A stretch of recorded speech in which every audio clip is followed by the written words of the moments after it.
சிறகடிக்க ஆசை சீரியல்ல என்ன நடக்குதுன்னு பார்க்கலாம் வாங்க. வீடியோவை ஸ்கிப் பண்ணாமல் கடைசி வரைக்கும் பாருங்க.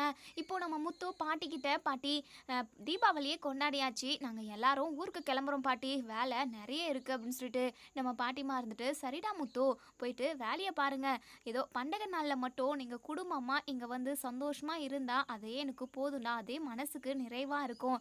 சரி முத்து, என்கிட்ட கொஞ்சம் பணம் இருக்குது, உனக்கு எதுக்காவது வேணுமா அப்படின்னு சொல்லி கேட்கவும், வேண்டாம் பாட்டி, நீங்களே வயலில் போயிட்டு கஷ்டப்பட்டு இந்த வயசுலேயும் சம்பாதிச்சு 10 ரூபா பணம் சேர்த்து வைக்கிறீங்க, அதை கொஞ்சம் கொஞ்சமாக சேர்த்து உங்களுக்குன்னு எதனா பண்ணிக்கோங்க பாட்டி, எனக்கெல்லாம் வேண்டாம் பாட்டி, நான் பார்த்துக்கிறேன் அப்படின்னு சொல்லிட்டு உடனே இங்கே நம்ம பாட்டிமா இருந்துட்டு, தெரியும் முத்து நீ வாங்க மாட்டேன்னு சொல்லிட்டு, சரி சரி சீக்கிரமாகவே எனக்கு ஒரு குழந்தைய பெற்று கொடுத்துரு முத்து, நான் பார்த்து வளர்த்துக்கிறேன் அப்படின்னு சொல்லிட்டு உடனே விஜயா இருந்துட்டு, ஆமாம் அந்த குழந்தையும் இவன் மாதிரி தருதலையாக போகிறதுக்கா, வேண்டாம் வேண்டாம், அப்படியே பிறந்தாலும் நான் பார்த்துக்கிறேன் அத்தை, நான் மனோஜை மாதிரி ரொம்ப நல்லா வளர்ப்பேன், அவனை மாதிரி பெரிய பிஸ்னஸ் மேனாக ஆவான் முத்துவோட குழந்தையும் அப்படின்னு சொல்லிட்டு உடனே இங்கே நம்ம அண்ணாமலை இருந்துட்டு, இங்கே பாரு விஜயா, அப்படியெல்லாம் சொல்லாத, என் அம்மா முத்துவை ரொம்ப நல்லா வளர்த்துருக்கு, அதே மாதிரி முத்துவோட குழந்தையுமே ரொம்ப நல்லா வளர்க்கும் அப்படின்னு சொல்லிட்டு உடனே இங்கே நம்ம முத்து இருந்துட்டு, இங்கே பாருங்க பாட்டி, என் குழந்தை பிறந்துச்சு அப்படின்னா நான் உங்ககிட்ட தான் கொண்டு வந்து விடுவேன், ஏன்னா நீங்கள் வளர்த்தாதான் நல்லது கெட்டது எது கரெக்டு, பொய் சொல்லாமல் உண்மையாக நேர்மையாக எப்படி வாழணும்னு சொல்லிட்டு நீ தான் பாட்டி கரெக்டாக கற்றுக் கொடுப்ப, இந்த மனோஜ மாதிரியெல்லாம் என் குழந்தை வளர வேண்டாம், அவன் படிச்சிருக்கானே தவிர கொஞ்சம் கூட மூளையே இல்லை, அவனை மாதிரி ஒரு பேக்கா என் குழந்தை வளரக்கூடாது பாட்டி அப்படின்னு சொல்லிட்டு இங்கே விஜயாவுக்கு பயங்கரமாக கோவம் வருது. இங்கே பாருங்க, அவன் என்ன சொல்லிக்கிட்டு இருக்கான்னு சொல்லிட்டு, இப்படியெல்லாம் பேசினா எனக்கு கோவம் வருங்க, என் பிள்ளை மனோஜை நான் எந்த அளவுக்கு வளர்த்து விட்டுருக்கேன்னு பார்த்தீங்கல்ல அப்படின்னு சொல்லிட்டு உடனே அண்ணாமலை இருந்துட்டு, போதும் விஜயா நிறுத்து, ஊருக்கு போகிறப்ப கூட ஏதாவது சண்டை போட்டுக்கிட்டே போகணுமா என்ன, சரி கிளம்பலாம் வாங்க அப்படின்னு சொல்லிட்டு அதுக்கப்புறம் எல்லாருமே கிளம்பி இப்போது வீட்டுக்கு வந்துடுறாங்க. நைட்டு எல்லோரும் சாப்பிட்டு தூங்கிடுறாங்க. மறுநாள் காலையில் இங்கே நம்ம மனோஜ் வந்து ஷோரூம் போகிறதுக்காக ரெடி ஆகிக்கிட்டு இருக்காங்க. இங்கே நம்ம ரோகிணிக்கு ஷோரூம் போகிறதுக்கு விருப்பமே இல்லை, ரெடி ஆகாமே உட்காண்ட்ருக்காங்க. நம்ம மனோஜ், ரோகிணி ரோகிணி ரூம்குள்ளேயே என்ன பண்ணிக்கிட்டு இருக்க, சீக்கிரமாக ரெடியாகி கிளம்பி வா, ஷோரூம் போகணும்ல, ஏற்கனவே 2 நாள் லீவ் விட்டாச்சு அப்படின்னு சொல்லிட்டு உடனே இங்கே நம்ம விஜயா இருந்துட்டு, டே மனோஜ், இன்னைக்கு ஒரு நாள் ரெஸ்ட் எடுடா, நேற்று ஃபுல்லாக நீ தீபாவளி கொண்டாடி கொஞ்சம் டயர்டாக இருப்பல்ல அப்படின்னு சொல்லிட்டு முத்து இருந்துட்டு, ஆமாம் தீபாவளியில் இவன் என்ன பெருசாக வேலை செஞ்சுட்டான், மீனா தான் அம்புட்டு வேலையும் பார்த்து இழுத்து போட்டு செஞ்சுக்கிட்டு இருந்தது, மொத்த பேருக்கும் சமைச்சதே அவ தான், இந்த மனோஜுக்கு என்ன வேலை இருந்ததாங்க அப்படின்னு சொல்லிட்டு உடனே இங்கே விஜயா இருந்துட்டு, டேய் காலையிலே ஆரம்பிச்சிடாதடா, உன் கூட பேசுறதுக்கு எனக்கு துளி கூட விருப்பம் இல்லை, டேய் மனோஜ் இன்னைக்கு ஒரு நாள் ரெஸ்ட் எடுடா அப்படின்னு சொல்லிட்டு, வேண்டாம்மா எனக்கு நிறைய வேலை இருக்குது, இந்த மாதிரி பிஸ்னஸ் மேன் ஆகிட்டேன்னா இப்படியெல்லாம் ரெஸ்ட் எடுக்கலாம் முடியாதுமா, நம்ம வேலையை நம்ம பார்த்துடணும்ல அப்படின்னு சொல்லிட்டு, என் பையன் வேலையில் எவ்வளோ கண்ணும் கருத்துமாக இருக்கான் அப்படின்னு சொல்லிட்டு எங்கள் விஜயா வந்து ஓவராக பெருமை பீத்திக்கிட்டு இருக்காங்க. உடனே மீனா, மீனா சீக்கிரமா என் பிள்ளை மனோஜுக்கு சாப்பாடெல்லாம் கொண்டு வந்து வை, அவனுக்கு ஷோரூம் போகிறதுக்கு டைம் ஆயிடுச்சு அப்படின்னு சொல்லிட்டு உடனே இங்கே மீனா இருந்துட்டு கிச்சன்லதே சொல்கிறாங்க, இங்கே பாருங்க அத்தை, யாருக்கும் கொண்டு வந்து வைக்கணும்னு எனக்கு அவசியமே இல்லை, என் மாமனாருக்கும் என் புருஷனுக்கும் தேவைந்தா உங்களுக்கு வேணா நான் கொண்டு வந்து வைக்கிறேன், கண்டவங்களுக்கெல்லாம் நான் சாப்பாடு கொண்டு வந்து வைக்கணும்னு அவசியம் இல்லை, சமைச்சு வைக்கிறதே பெரிய விஷயம், எனக்கு நிறைய வேலை இருக்குது, பூ போயிட்டு கொடுத்துட்டு வரணும் வேற, நான் சமைச்சு முடிச்சுட்ருக்கேன், வேணும்னா வந்து உங்கள் பிள்ளைய போட்டு எடுத்து சாப்பிட சொல்லுங்கள், நான் எல்லாரும் எப்போ சாப்பிட வராங்களோ அப்போ தான் அங்கே எடுத்துகிட்டு வந்து வைப்பேன் அப்படின்னு சொல்லிட்டு நம்ம மீனா சொல்லவும், மீனா என்னடி உனக்கு வாய்க்கொழுப்பு ஜாஸ்தி ஆயிடுச்சு, இந்த வீட்டில் சமைக்கிறத தவிர வேறு எந்த வேலையும் நீ உருப்படியாக செய்கிறது கிடையாது அப்படின்னு சொல்லிட்டு பயங்கரமாக திட்ட ஆரம்பிச்சிடுறாங்க. அண்ணாமலை இருந்துட்டு, என்ன விஜயா, மீனா பாவம் பூ கடை பூ வியாபாரமும் அது மட்டும் இல்லாமல் சமையல் வேலை, வீட்டு வேலை, துணி துவைக்கிறதுன்னு சொல்லிட்டு அத்தனை வேலையும் ஒருத்தியாக பார்த்துக்கிறா, அவளை போயிட்டு இப்படி ஏதாவது பேசினா அவ்வளோதான், அதுக்கப்புறம் முத்துவும் உன் கூட சண்டைக்கு வருவான், இங்கே பாரு பேசாமல் சமைச்சு வச்சுதை சாப்பிட்டு உன்னால் முடிஞ்சால் வேலை செய்யி, இல்லைன்னா படுத்து தூங்கு, சரியா, தேவையில்லாமல் பேசிக்கிட்டு இருக்காத அப்படின்னு சொல்லிட்டு உடனே இங்கே மனோஜ் இருந்துட்டு, என்னம்மா இந்த ரோகிணி இன்னுமே வரவே இல்லை, ரூம்லேயே இருக்கா அப்படின்னு சொல்லிட்டு நம்ம ரோகிணிக்கு ஒவ்வொரு நிமிஷமும் மீனா மேலே தான் கவனம் இருக்கணும். மீனாவை நம்ம வாட்ச் பண்ணிக்கிட்டே இருக்கணும். எந்த நிமிஷம் வேணாலும் அவள் ஆன்ட்டி கிட்ட விஷயத்த சொல்கிறதுக்கு நிறைய வாய்ப்பு இருக்குது அப்படின்னு சொல்லிட்டு அந்த அந்த யோசனையிலே இருக்காங்க. ஷோரூமை பற்றி கொஞ்சம் கூட அவங்க யோசிக்கவே இல்லை. இங்கே விஜயா இருந்துட்டு, டே மனோஜே, இந்த வீட்டில் வர வர எல்லாருக்குமே திமிரு ஆயிடுச்சுடா. ஏதோ ரோகிணி உனக்கு பெரிய ஆர்டராக பிடிச்சி கொடுத்தான்றதுக்காக தான் அவளை நான் என் மருமகளாக ஏற்றுக்கினேன். இப்போது அவள் ஓவராக திமிரு பண்ணுறாளா? ஏய் ரோகிணி, ரோகிணி உள்ளே உட்காந்துட்டு என்னடி பண்ணுற, வெளியே வாடி அப்படின்னு சொல்லிட்டு விஜயா கூப்பிடவும், இங்கே விஜயாவோட வாய்ஸ் கேட்டதுக்கு அப்புறம் தான் நம்ம ரோகிணியுமே வெளியே வந்து நிற்கிறாங்க. மனோஜ் இருந்துட்டு, என்ன ரோகிணி நீ ஷோரூம் கிளம்பலையா, இன்னும் ரெடியாக ஆகலை, என்னாச்சு உனக்கு அப்படின்னு சொல்லிட்டு. இல்லை மனோஜ், நான் இன்னைக்கு ஷோரூம் வரல, நீ வேணா இன்னைக்கு நீ தனியாக போ, நான் நாளையிலேருந்து வரேன் அப்படின்னு சொல்லவும், ஏன் ரோகிணி என்னாச்சு அப்படின்னு சொல்லி கேட்கவும், இல்லை மனோஜ், ஒரு மாதிரி எனக்கு தலை வலிச்சுக்கிட்டே இருக்குது, என்னன்னு தெரியல, தைலம் போட்டுக்கிட்டு நல்லா தூங்கி ரெஸ்ட் எடுக்கணும் போல் இருக்குது அப்படின்னு சொல்லிட்டு. உடனே மனோஜ் இருந்துட்டு, என்ன ரோகிணி நீ இல்லாமல் அங்கே எந்த வேலையும் நடக்காது அப்படின்னு சொல்லிட்டு சொல்கிறாங்க. உடனே இங்கே விஜயா இருந்துட்டு, என்னம்மா தலை வலிக்குதா, சரி மனோஜ் நீ மட்டும் போடா, அதான் ரோகிணி ரெஸ்ட் எடுக்கட்டும் அப்படின்னு சொல்லிட்டு உள்ளே கூட்டிகிட்டு போயிட்டு இங்கே நம்ம ரோகிணியை பெட்டில் உட்கார வச்சுட்டு, இங்கே பார் ரோகிணி நீ ரெஸ்ட் எடு, உனக்கு காஃபி வேணுமா அப்படின்னு சொல்லிட்டு. நல்லா தான் இருக்கும் ஆண்டி, சரிங்க ஆண்டி நான் போயிட்டு காஃபி போட்டுக்கிறேன் அப்படின்னு சொல்லவும், என்ன ரோகிணி நீ எல்லாம் போட வேண்டாம், நீ உட்காரு, நான் அதான் அந்த வேலைக்காரி மீனா இருக்கால அவகிட்ட சொல்கிறேன் அப்படின்னு சொல்லிட்டு. உடனே இங்கே மீனா பேர் சொன்னதுமே ரோகிணி ரொம்பவே பதட்டப்படுறாங்க. ஐயோ ஆண்டி வேண்டாம் ஆண்டி, நான் பார்த்துக்கிறேன், எனக்கு தேவையானதை நானே செஞ்சுக்கிறேன் அப்படின்னு சொல்லிட்டு. என்ன ரோகிணி புதுசாக நீ பேசிக்கிட்டு இருக்க, இந்த வீட்டில் மொத்த வேலைக்கார வேலையெல்லாம் இந்த பூக்கட்டுறவை தானே செய்வா, அந்த பூக்கட்டுறவுக்கிட்டேயே நான் காஃபி கொண்டு வர சொல்கிறேன் அப்படின்னு சொல்லிட்டு. அப்புறம் இங்கே நம்ம சரிங்க ஆண்டி நான் காஃபி போடல, நானே மீனா கிட்ட போயிட்டு கேட்டு வாங்கிக்கிறேன், நீங்கள் எதுவும் இது பண்ணிக்காதீங்க நான் போகிறேன் அப்படின்னு சொல்லிட்டு. ரோகிணி நில்லுமான்றாங்க, இருங்க ஆண்டி நானே பார்த்துக்கிறேன் அப்படின்னு சொல்லிட்டு நம்ம ரோகிணி கிச்சனுக்கு போகிறாங்க. கிச்சனுக்கு போயிட்டு உடனே மீனா கிட்ட, மீனா ஒரு காஃபி கிடைக்குமா, தலை ரொம்ப பயங்கரமாக வலிக்குது அப்படின்னு சொல்லிட்டு. உடனே மீனா முறைச்சிக்கிட்டே, இங்கே பாருடி உனக்கெல்லாம் காஃபி போட்டு கொடுக்கணும்னு சொல்லிட்டு எனக்கு ஒன்றும் தலையெழுத்து கிடையாது, எனக்குமே தலை பயங்கரமாக வலிக்குது, எப்போ உன்னை பற்றின விஷயத்த நான் வீட்டில் சொல்லணும் அப்போ தான் எனக்கு நிம்மதியாக இருக்கும், அது வரைக்கும் என்னால் நார்மலாக இருக்கவே முடியல, உன்னை மாதிரி பொய் சொல்லியெல்லாம் எனக்கு பழக்கம் இல்லை, இந்த உண்மையை மறைச்சிக்கிட்டு இருக்கோமேன்னு சொல்லிட்டு ஒவ்வொரு நிமிஷமும் நான் நொந்துக்கிட்டு இருக்கேன், கண்டிப்பாக ரொம்ப நாளைக்கு என்னால் இந்த விஷயத்த மறைக்கவே முடியாது, சீக்கிரமாக நீயா சொல்லிட்டா பிரச்சனை கொஞ்சம் அதாவது சால்வ் பண்ணிடலாம் நீ ஓரளவுக்கு, ஆனால் ஏன் மூலமாக தெரிய வந்துச்சு அப்படின்னா கண்டிப்பாக இதனால் பெரிய விளைவு தான் வரும், தயவு செஞ்சு விஷயத்த சொல்லிடு, என்னால் அந்த விஷயத்த மனசுக்குள்ளே போட்டுக்கிட்டு யாருக்கிட்டையும் சொல்லாமல் என்னால் இருக்கவே முடியல ரோகிணி அப்படின்னு சொல்லிட்டு. மீனா ப்ளீஸ் மீனா தயவு செஞ்சு கொஞ்ச நாள் பொறுத்துக்கோங்க, எல்லா விஷயத்தையும் நான் சொல்லிடுறேன் மீனா, எனக்கு ஒவ்வொரு நிமிஷமும் பதட்டமாகவே இருக்குது, எங்கே நீங்கள் எல்லா உண்மையும் சொல்லிடுவீங்களோன்னு சொல்லிட்டு. எனக்கும் அதே பதட்டம் தான், என்னையே மீறி கண்டிப்பாக நான் உண்மையை சொன்னாலும் சொல்லிடுவேன் அப்படின்னு சொல்லிட்டு. அப்போ தான் ஸ்ருதி கிச்சனுக்கு வரவும் உடனே நம்ம ரோகிணி இருந்துட்டு அப்படி பேச்சை மாற்றி பேசுகிறாங்க, காஃபி ரெடியா மீனா அப்படின்னு சொல்லிட்டு. உடனே ஸ்ருதி இருந்துட்டு, என்னமோ ரகசியமாக ரெண்டு பேரும் பேசிக்கிட்டு இருந்தீங்க, நான் வந்ததுமே பேச்சை மாற்றின மாதிரி இருக்குது அப்படின்னு சொல்லிட்டு. உடனே இங்கே நம்ம ரோகிணி இருந்துட்டு, அதெல்லாம் ஒன்றும் இல்லை ஸ்ருதி, அதெல்லாம் ஒன்றுமே இல்லை, காஃபி போடுறது எப்படின்னு சொல்லிட்டு மீனா கிட்ட கேட்டுருந்தேன், அவ்வளோதான் வேற ஒன்றும் இல்லை அப்படின்னு சொல்லிட்டு இங்கே ரோகிணி சமாளிக்கிறாங்க.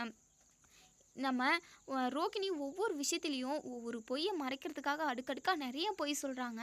இது எல்லாத்தையுமே பார்த்த மீனாவுக்கு ரொம்பவே அதிர்ச்சியாக தான் இருக்குது, இப்படியும் ஒரு பொண்ணு இருக்காளா, எவ்வளோ பொய் சொல்கிறா, இப்படியெல்லாம் நம்மளை சுட்டு போட்டாலுமே நமக்கு பொய் சொல்கிறதுக்கு வராதே, எப்படி தான் இப்படி இவ்வளோ பொய்யை சொல்லிக்கிட்டு வாழ்க்கையில் நிம்மதி இல்லாமல் இப்போ தெரிஞ்சிருமோ அப்போ தெரிஞ்சிருமோன்னு சொல்லிட்டு ஒவ்வொரு நிமிஷம் பயந்துக்கிட்டு இருக்க வாழ்க்கை இவளுக்கு தேவையா அப்படின்னு சொல்லிட்டு நம்ம மீனா வந்து மனசுக்குள்ளேயே நினைக்கிறாங்க. அதுக்கப்புறம் நம்ம ஸ்ருதியுமே தண்ணி குடிச்சிட்டு வெளியே போயிடுறாங்க. மீனா கிட்ட, இங்கே பாருங்க மீனா தயவு செஞ்சு இந்த விஷயத்த சொல்லாமல் இருங்க அப்படின்னு சொல்லிட்டு அங்கேருந்து நம்ம ரோகிணியுமே கிளம்பி போயிடுறாங்க. ரூமில் போயிட்டு ரெஸ்ட் எடுக்கலான்னு சொல்லிட்டு உள்ளே போகிறாங்க. ஆனால் அவங்களுக்கு கண்ணை முன்னா தூக்கமே வரல, ரெஸ்ட் எடுக்கவுமே முடியல, ஏன்னா ஒவ்வொரு நிமிஷமும் பயந்துக்கிட்டே இருக்காங்க, எப்போ விஷயம் வெளியே வந்துருமோ, என்ன நடக்குமோ, ஆன்ட்டி வீட்டை விட்டு வெளியே துரத்திடுவாங்களோ அப்படின்னு சொல்லிட்டு பயந்துக்கிட்டே இருக்காங்க. அதுக்கப்புறம் இன்னொரு சைடு நம்ம ரோகிணியோட அம்மா ஃபோன் பண்ணுறாங்க. யாராச்சும் இருக்காங்களான்னு சொல்லிட்டு வெளியே பார்த்துட்டு உள்ளே கதவை லாக் பண்ணிக்கின்னு, அம்மா சொல்லுமா, என்னம்மா உனக்கு வேணும் அப்படின்னு சொல்லிட்டு கோவமாக பேசுகிறாங்க. என்ன கல்யாணி, ஏன் என்னை இப்படி கோவமாக பேசுகிற அப்படின்னு சொல்லிட்டு, இங்கே பாருமா, தேவையில்லாமல் என்னை கல்யாணின்னு கூப்பிட்ற வேலையை வச்சுக்காத. எல்லாத்தையும் பண்ணதெல்லாம் போதும். இந்த அளவுக்கு பண்ணதோட கொஞ்சம் நிறுத்திக்கோ. இன்னும் இருக்கிற எல்லாருக்கும் உண்மையை தெரிய வைக்கணுன்றதுக்காக நீ எனக்கு ஃபோன் பண்ணி என்னை டென்ஷன் பண்ணிக்கிட்டு இருக்காத அப்படின்னு சொல்லிட்டு பயங்கரமாக கத்துறாங்க. ஏய், நான் சொல்கிறத ஒரு நிமிஷம் கேளுடி அப்படின்னு சொல்லிட்டு, என்ன சொல்ல போகிற, எல்லாருக்கிட்டேயும் உண்மையை சொல்லிடு, நீ ரொம்ப நாளைக்கு இந்த விஷயத்த மறைக்க முடியாது அப்படின்னு சொல்லிட்டு சொல்ல போறியா? இங்கே பாருமா, தேவையில்லாமல் என்கிட்ட வாங்கி கட்டிக்காத அப்படின்னு சொல்லிட்டு, ஏய் நான் சொல்கிற வரையும் கொஞ்ச நேரம் கேளுடி அப்படின்னு சொல்லிட்டு, இங்கே பாரு ரோகிணி, தயவு செஞ்சு எல்லா விஷயத்தையும் இப்போ நீயா உன் வாயால் சொல்லிடு. அப்புறம் அதுவாக தெரிய வந்தது அப்படின்னா பிரச்சனை ரொம்ப பெருசாகிடும்டி. அதுக்கப்புறம் நம்ம கையை மீறி போயிடும். அம்மா இப்போவே கையை மீறி தான் போயிட்டு இருக்கு, உனக்கு என்ன விஷயம்னு மட்டும் சொல்லிட்டு ஃபோனை வை அப்படின்னு சொல்லி சொல்கிறாங்க. அது ஒன்றும் இல்லடி, கிறிஷ் உங்ககிட்ட பேசணும்னு சொல்லிக்கிட்டே இருந்தான், அதுக்காக தான்டி. அம்மா இப்போ நான் கிறிஷ் கூட பேசுகிற நிலமையில இல்லை, தயவு செஞ்சு அவனை நீ சமாளி, என்னால் பேச முடியாது அப்படின்னு சொல்லி சொல்கிறாங்க. ஏன்டி இப்படி கோவப்படுற, அவன் குழந்தடி, அவன்கிட்ட ஏன் இப்படி பேசாமல் அவனை கஷ்டப்படுத்திக்கிட்டு இருக்க, ஒரு 2 வார்த்தை பேசுடி அப்படின்னு சொல்லிட்டு, இப்படி தான் கோயிலில் வந்து 10 நிமிஷத்தை திதியை முடிச்சுட்டு போயிடு, வாடி வாடின்னு சொல்லி என்னை கூப்பிட்டேன், வந்தேன், எல்லா விஷயமும் இந்த பூக்கட்டுறவளுக்கு தெரிஞ்சு போச்சு. இப்போ அவளுக்கு நான் அடிமை மாதிரி இருக்கேன். காலில் விழுந்து அவகிட்ட எப்படியெல்லாம் மன்னிப்பு கேட்டேன், கதறினேன். ஆனால் அந்த மாதிரி ஒரு நிலைமை எனக்கு வரும்னு நான் கொஞ்சம் கூட எதிர்பார்க்கல. போய் அவ கால்லலாம் நான் விழுந்தேன். எல்லாமே உன்னால்தாம்மா. இப்போது இவன் கூடயும் 2 நிமிஷம் பேசுன்ற, எதுக்காக என் உயிரை வாங்கி தொலைக்கிற அப்படின்னு சொல்லிட்டு பயங்கரமாக கோவப்படுறாங்க. ஏய் ரோகிணி, இங்கே பாருடி, எல்லாமே நடக்கிறது எல்லாமே நல்லதுக்குன்னு நினச்சிக்கோ. எனக்கா இருந்தாலும் உன்னை பற்றின விஷயம் யாருக்கும் தெரியாமலா போயிடும். கிறிஷ் இன்னைக்கு ஓரளவுக்கு தான் வளர்ந்துருக்கான். நாளைக்கு அவன் காலேஜோ இல்லை 12வதோ படிக்க போகிறான்னு வச்சுக்கோயேன், அவனுக்கு எல்லாமே புரிய ஆரம்பிச்சிரும்டி. அவனா வந்து உன்னை கேள்வி மேலே கேள்வி கேட்பான். அன்னைக்கு என்னடி பதில் சொல்லலான்னு இருக்க அப்படின்னு சொல்லிட்டு, அதெல்லாம் நான் அப்போ பார்த்துக்கிறேன், அப்போ நடக்கிறத இப்போ பேசாத அப்படின்னு சொல்லிட்டு, ஏய் இவ்வளோ நேரம் என்கிட்ட பேசிக்கிட்டு இருந்த, ஒரு 2 வார்த்தை அவன்கிட்ட பேசுடி அப்படின்னு சொல்லிட்டு, சரி கொடுத்து தொலை அப்படின்னு சொல்லி சொல்கிறாங்க. இப்போது நம்ம கிறிஷ் இருந்துட்டு, அம்மா அப்படின்னு சொல்லி சொல்லவும், என்ன கிறிஷ் அப்படின்னு சொல்லி சொல்கிறாங்க. இல்லைம்மா, மீனா ஆன்ட்டிக்கிட்ட நீங்கள் கெஞ்சினீங்க, அழுதீங்க, செத்து போகிறேன்னு சொல்லிட்டு என்னையும் கூட்டிகிட்டு போனீங்க. மீனா ஆன்ட்டி உங்களை அடித்தாங்க, அது மட்டும் இல்லாமல் உங்களை நிறைய திட்டிக்கிட்டே இருந்தாங்க. ஏதோ சொல்லிடுவேன்னு சொல்லிக்கிட்டே இருந்தாங்க. எனக்கு ஒன்றுமே புரியலம்மா, என்ன என்ன நடக்குதுன்னு ஒன்று தெரியல. நீங்கள் ஏதாவது தப்பு பண்ணிங்களாம்மா, அதுக்காக தான் மீனா ஆண்டி உங்களை அடிச்சதா அப்படின்னு சொல்லி கேட்கவும், டே கிறிஷ், இந்த பெரிய பெரிய விஷயத்தெல்லாம் பெரிய பெரிய பேச்செல்லாம் நீ பேச வேண்டாம். நீ குழந்த சரியா, நீ படிக்கிற வேலையை மட்டும் பாரு. சரிம்மா, இனிமேல் இதெல்லாம் கேட்க மாட்டேன், ஒரே ஒரு விஷயம் மட்டும் கேட்டுக்கிட்டா அப்படின்னு சொல்லவும், என்ன சொல்லு அப்படின்னு சொல்லிட்டு, ஏம்மா இப்படி கோவமாக கேட்குற, சரி சொல்லு கிறிஷ், எனக்கு தலை வலிக்குது அப்படின்னு சொல்லிட்டு, அம்மா எப்பம்மா நீ என்னை உன் கூடவே கூட்டிகிட்டு போவ அப்படின்னு சொல்லிட்டு, கிறிஷ் ஏற்கனவே நான் ஏகப்பட்ட டென்ஷனில் இருக்கேன், தேவையில்லாமல் நீ தேவையில்லாத கேள்வி கேட்டுக்கிட்டு இருந்தா அப்படின்னா எனக்கு கோவத்தில் நான் உன்னை ஏதாவது கேட்டுருவேன். தயவு செஞ்சு ஃபோனை வச்சுட்டு போய் விளையாடு போ அப்படின்னு சொல்லிட்டு, அம்மா போம்மா, எனக்கு இப்போல்லாம் உன்னை சுத்தமாக பிடிக்கவே மாட்டேங்குது, இனிமே என் கூட பேசவே பேசாதம்மா அப்படின்னு சொல்லிட்டு நம்ம கிறிஷ் வந்து ஃபோனை கட் பண்ணிட்டு போயிடுறாங்க. ரோகிணிக்கு பயங்கரமாக டென்ஷனில் இருக்காங்க. இப்போது நம்ம விஜயா வராங்க. ரோகிணி அப்படின்னு சொல்லவும், இங்கே நம்ம ரோகிணி ரொம்பவே பதட்டமாக திரும்பி பார்க்கவும், என்ன ரோகிணி பயப்படுற மாதிரி இருக்க, பயப்படாத ரோகிணி, நான் தான், உனக்கு தலைவலி நல்லா இருக்கா, நீ போயிட்டு மீனா கிட்ட காஃபி வாங்கி குடிச்சியே இல்லையா அப்படின்னு சொல்லிட்டு, குடிச்சேன் ஆண்டி, இப்போ ஓரளவுக்கு ஓகே அப்படின்னு சொல்கிறாங்க. சரி ரோகிணி, நம்ம பக்கத்தில் உள்ள கோவிலுக்கு போயிட்டு வரலாமா அப்படின்னு சொல்லிட்டு, இல்லை ஆண்டி, எனக்கு ஒரு மாதிரி தலைவலிக்குது, இப்போ தான் சரியாயிடுச்சுன்னு சொன்னேன். இல்லை ஆண்டி, ஒரு மாதிரி இருக்குது அப்படின்னு சொல்லவும், வா ரோகிணி, கோவிலுக்கு போனால் எல்லாம் சரியாயிடும், நீ சாமிக்கிட்ட கும்பிட்டுட்டு வருவ அப்படின்னு சொல்லிட்டு, சரிங்க ஆண்டி அப்படின்னு சொல்லிட்டு, இப்போது நம்ம ரோகிணியும் விஜயாவும் கோவிலுக்கு போகிறாங்க. கோவிலுக்கு போயிட்டு சாமியெல்லாம் கும்பிட்டுட்டு கொஞ்ச நேரம் உட்காந்துருக்காங்க. இன்னொரு சைடு கிறிஷ் வந்து ரொம்பவே அடம் பிடிச்சிக்கிட்டு இருக்காங்க, அழுதுகிட்டு இருக்காங்க. எனக்கு அம்மாவே சரியில்லை, என் அம்மா என்னை பார்க்க வர மாட்டேங்கிறாங்க, அது மட்டும் இல்லாமல் என்னை எப்போ கூட்டிகிட்டு போகணுன்னு சொல்லி கேட்டால் அதுக்கும் திட்டுது அம்மா. இனிமே நான் அம்மா கூட பேசவே மாட்டேன் பாட்டி, பாட்டி எங்கேயாவது வெளியே கூட்டிகிட்டு போ பாட்டி, வீட்டிலே இருக்கிறதுக்கு ஒரு மாதிரி இருக்குது, நீயும் நான் சொல்கிற பேச்சு கேட்கவே மாட்டேங்கிற பாட்டி, எனக்கு என்ன வேணும்னு சொன்னாலுமே அதை செய்யவே மாட்டேங்கிறீங்க அப்படின்னு சொல்லிட்டு, டே கிறிஷ் இப்போ என்ன பண்ணணும், இல்லை பாட்டி, பக்கத்தில் ஒரு கோவில் இருக்குல்ல, அங்கே என் ஃப்ரெண்டெல்லாம் வந்திருக்கேன்னு சொல்லி சொன்னான். இப்போ தான் ஃபோன் பேசினேன். அவங்க கூட போனால் கொஞ்ச நேரம் நான் விளையாடிக்கிட்டு இருப்பேன். என்னை அந்த கோவிலுக்கு கூட்டிகிட்டு போறியா பாட்டி அப்படின்னு சொல்லிட்டு. சரி கிரிஷ் வா போகலாம் அப்படின்னு சொல்லிட்டு இப்போது நம்ம கிரிஷும் நம்ம கல்யாணியோட அம்மாவும் இப்போ கோவிலுக்கு வராங்க. அதே கோவில் தான் நம்ம விஜயாவும் ரோகிணியும் உட்காந்துக்கிட்டு இருக்காங்க. அங்கே வந்த சாமியார் ஒருத்தவங்க விஜயாவை பார்த்து, இங்கே பாரு தாயி, நீண்ட நாள் மறைச்சி வச்சிருந்த ரகசியம் எல்லாமே உனக்கு இன்னைக்கு வெளிவரப்போகுது அப்படின்னு சொல்லிட்டு. இங்கே நம்ம விஜயாவுக்கு ஒன்றுமே புரியல. ரோகிணிக்கு ரொம்பவே பதட்டமாக இருக்குது. ஒருவேளை நம்மளை பற்றின ரகசியமாக இருக்குமோ அப்படின்னு சொல்லிட்டு பதட்டப்படுறாங்க. கூடிய சீக்கிரம் வந்தே ஆகும் தாயி. அந்த ரகசியம் தெரிய வந்துச்சு அப்படின்னா நீ பத்திரகாளியாக மாறிடுவ. உங்கள் குடும்பத்தில் நிறைய திருப்பங்கள்லாம் வரும் அப்படின்னு சொல்லிட்டு அந்த சாமியார் அவங்க பாட்டுக்கு சொல்லிட்டு போகிறாங்க. ரோகிணி, அந்த சாமியார் என்ன சொன்னாங்கன்னு உனக்கு புரிஞ்சதா அப்படின்னு சொல்லிட்டு. ஆண்டி, அதெல்லாம் ஒன்றும் இல்லை, விடுங்க ஆண்டி. நிறைய பேர் இப்படி தான் காவி வேட்டி போட்டுக்கிட்டு இப்படியெல்லாம் சொல்லிக்கிட்டு திரிஞ்சுக்கிட்டு இருக்காங்க, அலைஞ்சிக்கிட்டு இருக்காங்க. அதெல்லாம் ஒன்றும் இல்லை ஆண்டி, எனக்கே ஒன்றுமே புரியல. நீங்கள் அதை எதுவும் பெருசாக நினச்சிக்காதீங்க அப்படின்னு சொல்லிட்டு விஜயாவோட மனசை அதாவது அதை பற்றி டீப்பாக யோசிக்க விடாமல் தடுக்கிறாங்க. அப்போ தான் அதே கோவிலுக்கு கிறிஷோட பாட்டியும் வராங்க. இப்போது நம்ம விஜயா இருந்துட்டு, சரி கல்யாணி, சரி ரோகிணி, நீ இங்கே கொஞ்ச நேரம் உட்காந்துரு. நான் அங்கே ஒருத்தவங்கள பார்த்து பேசிட்டு வந்துடுறேன். இங்கே உட்காந்துட்டு ஒரு 10 நிமிஷத்தில் வந்துடுவேன் அப்படின்னு சொல்லிட்டு இங்கே நம்ம விஜயா வந்து அங்கே போகிறாங்க. அதே சமயம் கரெக்டாக விஜயா போகவும் நம்ம கிறிஷோட பாட்டியும் அதே கோவிலுக்கு வராங்க. அவங்க 2 பேருமே பார்த்துட்டு இங்கே நம்ம ரோகிணி இருந்துட்டு பயங்கரமாக கோவப்படுறாங்க. அம்மா, எதுக்காகம்மா நீங்கள் கோவிலுக்கு வந்த அப்படின்னு சொல்லிட்டு கோவப்படுறாங்க. ஏய், என்னடி கோவிலுக்கு கூட வரக்கூடாதா அப்படின்னு சொல்லிட்டு. அம்மா, நீ கோவிலுக்கு வரலாம், அதெல்லாம் தப்பு கிடையாது. நானும் ஆன்ட்டியும் இந்த கோவிலுக்கு சாமி கும்பிட வந்தோம். அதே டைமில் நீ எதுக்காகம்மா இங்கே கிறிஷை கூட்டிக்கிட்டு வந்த அப்படின்னு சொல்லிட்டு. ஏய், என்னடி இதெல்லாம், நீங்கள் வந்திருக்கீங்கன்னு எனக்கு எப்படி தெரியும் அப்படின்னு சொல்லிட்டு. அப்போ தான் நம்ம விஜயா போன வேலையை முடிச்சுட்டு இப்போ திரும்பி வந்துக்கிட்டு இருக்காங்க. இப்போ கிறிஷோட பாட்டிக்கிட்டையும் பேசிக்கிட்டு இருக்கிறத நம்ம விஜயா வந்து கவனிக்கிறாங்க. என்ன கிறிஷோட பாட்டிக்கிட்ட இந்த ரோகிணி ரொம்ப நேரமாக பேசிக்கிட்டு இருக்காளேன்னு சொல்லி கிட்ட போக இங்கே நம்ம ரோகிணி பயங்கரமாக கோவப்பட்டுக்கிட்டு இருக்காங்க. இங்கே பாருமா, மீனாவுக்கு எல்லா விஷயமும் தெரிஞ்சு போச்சு. இப்போது ஆன்ட்டிக்கும் எல்லா விஷயம் தெரியணுன்றதுக்காக தான் நீங்கள் கிறிஷை கூட்டிகிட்டு வந்திருக்குன்னு எனக்கு தெரியும். இவன் தான் நான் பெத்த புள்ள, நீ தான் என் அம்மான்னு தெரிஞ்சா கண்டிப்பாக ஆன்ட்டி என்னை வீட்டை விட்டு துரத்திடுவாங்க. ஏற்கனவே கல்யாணம் ஆனவளாடி, நீ குழந்தை பெற்றவளா?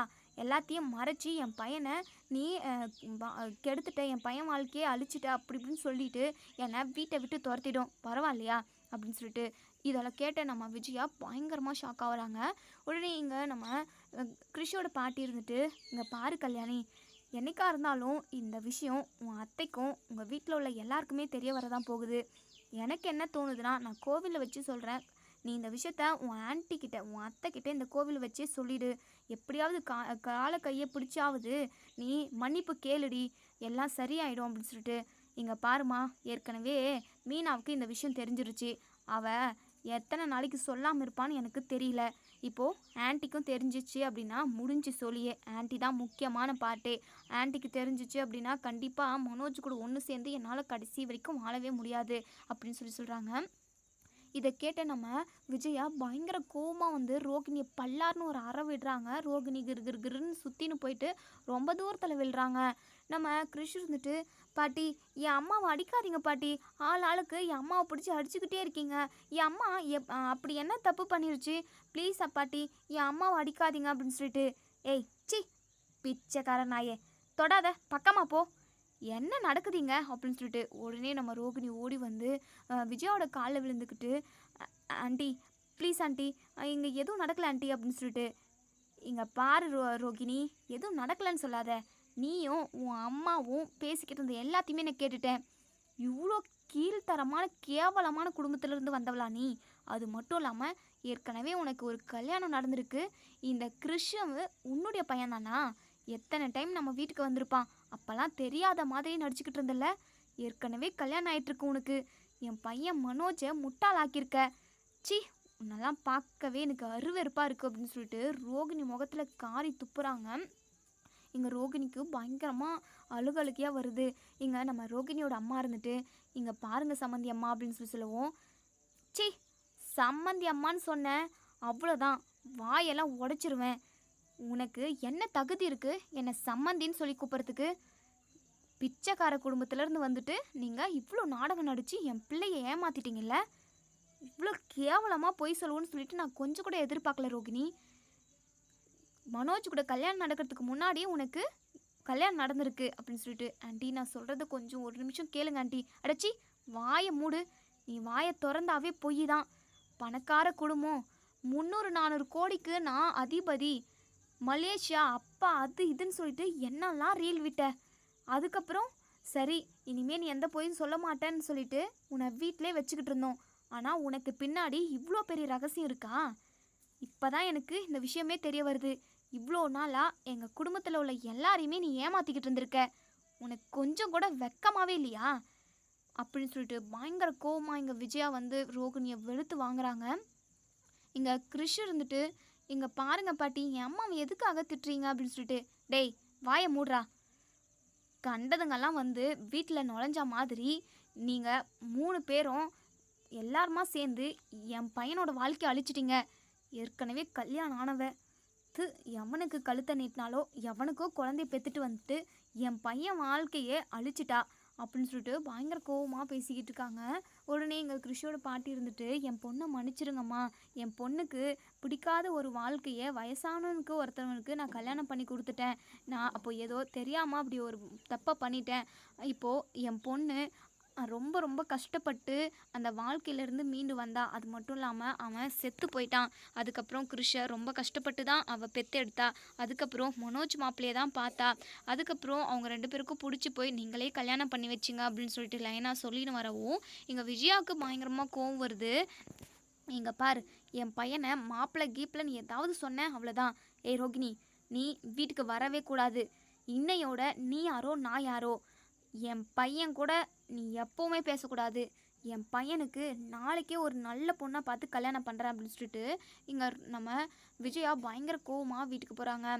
இங்கே ரோகிணியும் பயங்கரமாக அழுதுகிட்டு இருக்காங்க. போதுமாம்மா, போதுமா, எல்லாமே இப்போ முடிஞ்சு போச்சு. இனிமேல் நானும் கிறிஷும் உயிரோடு இருந்து என்ன பிரயோஜனம் அப்படின்னு சொல்லிட்டு ஒரு பக்கம் ரோகிணி வந்து அழுதுகிட்டு இருக்கவும், இன்னொரு சைடு இங்கே நம்ம விஜயா பயங்கர கோவமாக போயிட்டு அண்ணாமலைக்கிட்டேயும் வீட்டில் உள்ள எல்லார்கிட்டையுமே இந்த விஷயத்த சொல்லவும் மீனா பயங்கரமாக ஷாக் ஆகுறாங்க. இவ்வளோ சீக்கிரமாக உண்மை வெளியே வரும் அப்படின்னு சொல்லிட்டு நம்ம நினச்சி கூட பார்க்கலையே அப்படின்னு சொல்லிட்டு. இப்போது விஜயா பயங்கர கோவமாக இருக்காங்க, பத்திரகாளியாக இருக்காங்க. முத்து இருந்துட்டு, பார்த்தீங்களாப்பா பார்த்தீங்களா இந்த பார்லர் அம்மா எவ்வளோ பெரிய கேடியாக இருந்திருக்குன்னு. பாவம் மனோஜ் ஷோரூம் போயிருக்கான். வீட்டுக்கு வந்தானா இந்த விஷயம் தெரிஞ்சுது அப்படின்னா ரொம்பவே நொறுங்கி போயிடுவான்.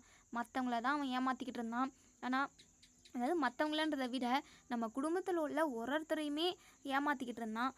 அவனை எல்லாருமே ஏமாத்துறாங்க வெளியில் உள்ளவங்க.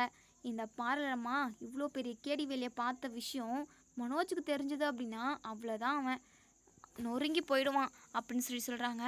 இங்கே நம்ம விஜயா பயங்கர கோவமாக இருக்காங்க. உடனே இங்கே முத்து இருந்துட்டு, அதான் பணம் பணம்னு சொல்லிட்டு அலையக்கூடாது. பணக்கார மருமக, நான் கூட்டிகிட்டு வந்த மருமக இப்படி அப்படின்னு சொல்லிட்டு தலை மேலே தூக்கி வச்சு அம்மா கொண்டாடிக்கிட்டு இருந்தாங்கல்ல. இப்போது அம்மாவோட தலை நல்லா காலுக்கு வசதியாக இருக்கேன்னு சொல்லிட்டு அந்த பார்லர் அம்மா அம்மாவோட தலையை போட்டு நல்லா மிதிச்சிருக்கு. அதான் யாரையுமே பாரபட்சம் பார்க்காம நடத்தணும். எல்லாரையும் ஒரே மாதிரி நினைக்கணும்.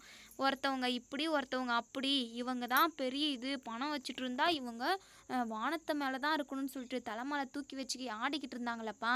இதெல்லாம் இவங்களுக்கு தேவைதான்ப்பா அப்படின்னு சொல்லிட்டு. டேய் பாயை மூடிக்கிட்டுறா, நானே பயங்கர கோவத்தில் இருக்கேன் அப்படின்னு சொல்லிட்டு. கோவத்திலிருந்து என்ன பண்ண முடியும்? இந்த பார்லம்மா தான் நம்ம குடும்பத்தவே நல்லா முட்டாளாக்கியிருக்கே. நான் அப்போவே நினச்சேன் இந்த பார்லர் அம்மா பின்னாடி ஏதோ மிகப்பெரிய மர்மம் இருக்குது அப்படின்னு சொல்லிட்டு. ஆனால் இந்த அளவுக்கு பெரிய ரகசியமாக இருக்குன்னு சொல்லிட்டு நான் கொஞ்சம் கூட எதிர்பார்க்கல. இத்தனை நாளாக இந்த விஷயம் தெரியாமல் எல்லாரையும் எப்படி ஏமாற்றிக்கிட்டு இருந்திருக்கு பார்த்தியா அப்படின்னு சொல்லிட்டு. இங்கே நம்ம அண்ணாமலைக்கு பயங்கர அதிர்ச்சியாக இருக்குது. இங்கே பாரு விஜயா, எல்லாமே உன்னால தான்.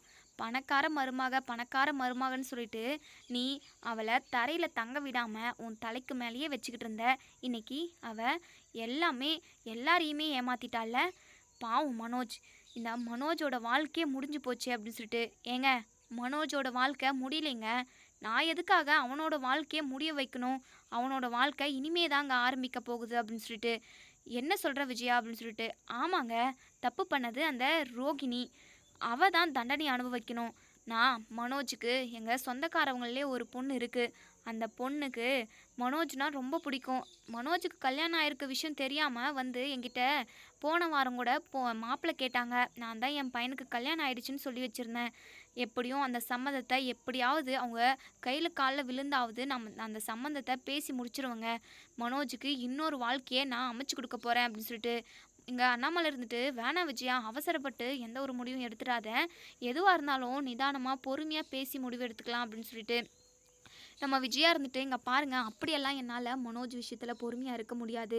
கண்டிப்பாக அந்த பொண்ணுக்கும் மனோஜுக்கும் நாளைக்கே நிச்சயதார்த்தம் நடக்க போகுது. நான் எல்லா அரேஞ்ச்மெண்ட்டும் இப்போவே பண்ண போகிறேன், அவன் வீட்டுக்கு வரட்டும் அப்படின்னு சொல்லிட்டு இங்கே நம்ம அண்ணாமலை இருந்துட்டு, என்ன விஜயா அப்படின்னு சொல்லவும், வேற என்னங்க பண்ண முடியும்?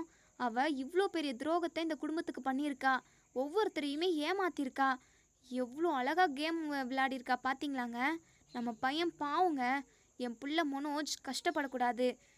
நான் அவளை எந்த அளவுக்கு பணக்காரின்னு நினச்சனோ அதை விட ரொம்ப ரொம்ப ரொம்ப அதுக்கு ஆப்போசிட்டாக அவள் பிச்சைக்காரியாக இருக்காங்கங்க அப்படின்னு சொல்லிட்டு, இங்கே பார் விஜயா, பணம் பணம்னு சொல்லி நீ பணத்து மேலேயே உயிராக இருக்காத. பணம் இன்னைக்கு நம்மக்கிட்டே இருக்கிறது நாளைக்கு வேறு யாருக்கிட்டையாவது போகும். பணம் கை மாறிக்கிட்டே இருக்கும் விஜயா. எப்போவுமே அது நிரந்தரம் கிடையாது.